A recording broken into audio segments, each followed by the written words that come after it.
শাকিল একবার খুলে আছেন দেখি একটু কি বাধা যায়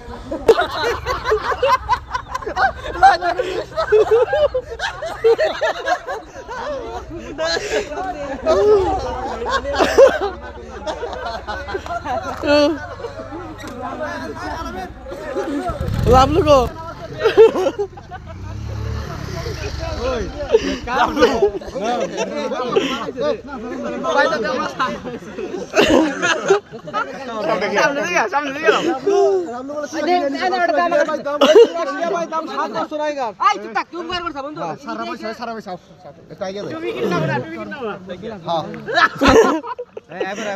সারা কথা বলতেছ